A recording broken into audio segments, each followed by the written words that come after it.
Hi there. Thanks for tuning in. Today, we're going to be doing an analysis and valuation of Wendy's. And you should know Wendy's, they make burgers and a couple other things in the restaurants that are mainly in the US, but also located in some other countries. Before we get started, if you like this kind of content, don't forget to like, subscribe, and hit the notification button. Frankly, it helps me a ton. And also, if you want me to look at certain stocks, then comment down below and let me know what you want me to look at. I'm happy to do subscriber requests. Okay, let's take a look.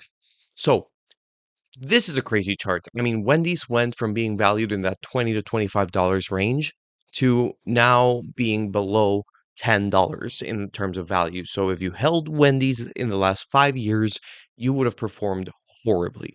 About a minus 55% in terms of performance. That sucks.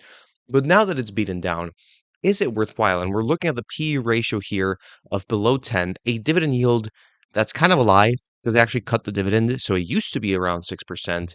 Now it's going to be lower. And that's part of this reaction here, given the dividend cut. But that may be a good thing, actually. And we'll get to that. Now, I'm going to look first at Google Trends because I think this is a research tool that you have at your disposal that's really, really good. And people don't use it much because people don't tend to lie to Google. There's a book called Everybody Lies that shows that sometimes there are trends that we can figure out not through surveys where people sort of won't say the actual truth, but rather through things like Google Trends because they don't lie to Google. So we can take a look at Wendy's and their interest over time over the last 5 years. We can see it's been somewhat stagnant, maybe slightly down. So that's an important thing to note. If it was truly from 100 to 0, I would say stay away. Here, well, there's some stagnancy, not that they can't recover, however, but generally we would want to see it trending up in general. Okay? Something else important is how they actually grow. So right now, they're talking about their net unit growth. They want to grow 2 to 3% of how many units they have, how many restaurants they're opening globally. And they're saying that their sales growth is growing internationally a lot more. They want to improve the digital and traditional customer satisfaction score. So they're saying we want to be operationally better. That'll hopefully make people come back. But let's also break down the pie here. So they have three sort of chains of revenue. One is Wendy's US, Wendy's International, and then their global real estate and development. So if you see here, in Wendy's US is the largest piece of the pie here of what makes up revenue. Wendy's International makes a tiny bit. There's higher growth there, but it's really not that significant. And then real estate actually from the franchise rental income makes them a good amount. So that's cool because you may recall if you saw the movie The Founder or if you've analyzed McDonald's stock, that McDonald's main business is actually more so real estate than it actually is to sell the burgers themselves. That's more on the franchisees. So if you'll see here, Wendy's does some of that. They don't own as much real estate as McDonald's, especially relative to the restaurants they operate. But however, that is still a significant amount and it's an asset that they have, and that's wonderful. So here we see the breakdown in general. And when they talk about store growth, we see that extra revenue comes from opening extra stores rather than excellent growth within each store. And that's something important to note because a lot of other retail or restaurant companies will talk about same source store sales and those growing. Here, they're saying, okay, we know that same store sales aren't that great. So we're going to push kind of the narrative, but also the opening of more stores. And that will hopefully reinforce the top line and maybe the bottom line. In their second quarter of 2025, they opened a bunch of new restaurants, but then you'll see that their global sales declined, their US sales declined by more, but their international system-wide sales growth is up. So you kind of have a mix bag there.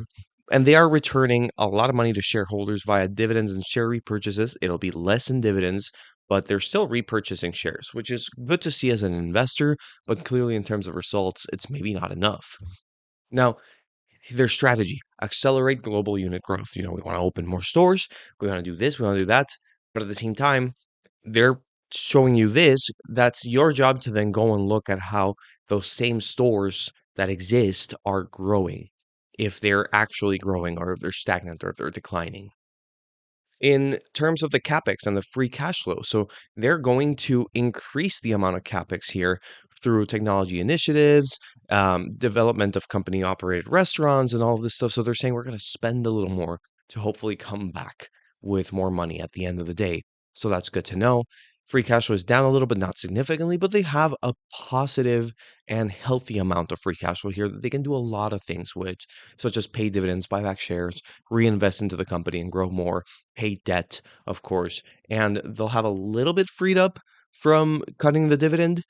But something else to note here is that capex will actually be up and their free cash flow will be down because the capex is up. So that's the forecast. So now they'll have a little less money available than usual to pay down debt, pay dividends, repurchase shares, etc. In general, though, the outlook is that they're going to keep opening stores. Sales are going to be down a little bit. EBITDA is going to be around these ranges. Okay, so we have enough to do a sort of valuation here. First, let's take a look at the long term, where you'll see that the revenue growth is a little choppy here. Overall, a positive trend, but it takes a while to get there. In reality, between 2015 and 2021, they basically did not grow at all. And then you see further growth over here, some of it being mostly international and just some good years of bonanza coming after that, where people had a lot of money in the US. Now you're seeing sort of that slowdown. And it may be a further slowdown, depends on the economic situation, depends on if their burgers are deemed too expensive, or let's say there's a recession, then maybe if their burgers are deemed too expensive, people aren't going to be going to Wendy's to buy cheap food, you know? But in general, you see the margins. I mean, they're fine, they're stagnant, they're not necessarily growing, and there's some variance here. So you'll have to see how the margins perform in difficult years to really get a feel for it. Their operating margins also kind of stagnant, and so is their return on investment capital. So that's fine. They also cut their dividend before, and they cut it again. So don't purchase this thinking it's a reliable dividend stock. You're going to be disappointed. But it's important to note because that is a potential allocation of free cash flow that may be locked in. And when they're not in the best position, you don't want to see a super high dividend, actually, believe it or not. So let's do a discounted cash flow model here. And pretty consistently, they turn about 10% of their revenues to free cash flow. So I'm just going to roll with that. They're forecasting a sales decline. And so I'm just going to grab 10% of that, not really grow it all the way until 2028. And then I'm saying that they're going to grow 3% in perpetuity, basically. And that's going to be sort of the number that informs my terminal value that goes back to the total value of this model. If we divide that value by the number of shares out that they have, we get a fair value of equity of $12.53 per share. Now, if we subtract the net debt, we actually get negative $7.52 per share. So, wait, what? So, first of all, let's take a look at the debt. So, in terms of debt, they have about 3.8 billion, of which about 1 billion, a little more than 1 billion is current debt, and then the rest is long term. So, here you can see the breakdown of the long term debt. A lot of it is due to be repaid. I mean, the earliest is 2026, most of it is 2029, all the way through 2032. And the 2026 payment is the lowest of them. It's accruing interest, of course, you see most of it, but some of it has actually been paid down. So that's actually kind of cool to see. Look at how these numbers have gone down relative to the latter half of last year. So that's interesting to note. They've paid down a little bit of that long term debt. The interest rate is not necessarily that high in any of this debt. It goes up to 4.5%, and they would seek to probably rebalance or re-roll this one. Um, so that's important to note. When you see a company with a lot of debts, you want to understand the debt mix there. What is current? What is long term? And by analyzing the debt position, you can see, for example, the current ratio is 1.43. Usually a current ratio over 1 means a company is covered and can cover all their current liabilities, their current debt and whatnot with their current assets just fine. So they're able to pay 1.43 times what they will owe this year. Their total assets are basically 5 billion versus total liabilities of 4.78 billion dollars. So they have more assets than liabilities, a lot of that coming from the real estate that they own. And most of the debt is in long-term obligations, which obviously have lower interest rates. However, is that really enough? The fact that maybe they don't have debt that you have to worry about right now. So you could say, oh, instead of this value that's negative, I don't care about this, and I actually think it's worth $12.53, Is that really enough to justify the valuation of a company that has low moat? At the end of the day, Wendy's competes with basically every other food option out there. It doesn't just compete with McDonald's and Chick-fil-A and whoever else does burgers nowadays. It competes with fast casual places, which are now more similarly priced than you think.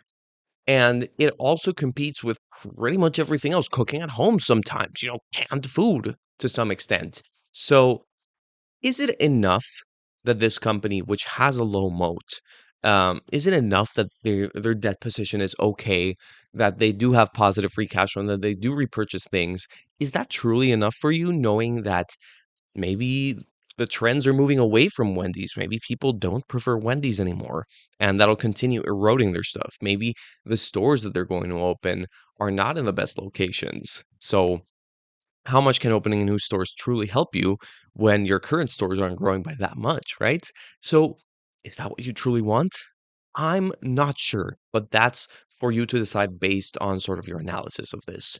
But I think something important to note here is that you shouldn't forget the balance sheet. I think I see a lot of value investors looking at the cash flows, how the revenue's growing, how the net profit is going, but through the balance sheets, you are understanding different things about the financial health of the company there. And there's a reason Warren Buffett starts with the balance sheet rather than anything else. And if we were looking at the earlier PE of Wendy's, where we're saying it has a PE of 10, but then we add the debt position. So instead of 10 years to get back your investment, well, to repay that debt, it would basically add another 20 years based on their current free cash flows. So then your PE would be 30 rather than 10. So that kind of changes the picture here, and that's why it's important. You kind of have to account for debt even when you see a very low PE ratio. So, based on this, it's a complicated proposition and one that, because of a lack of a moat, I can't enthusiastically recommend. Now, I hope this video was helpful and I hope it helped break down a very interesting company to analyze, actually. So, if you like this, once again, don't forget to like and subscribe, and I'll see you on the next one.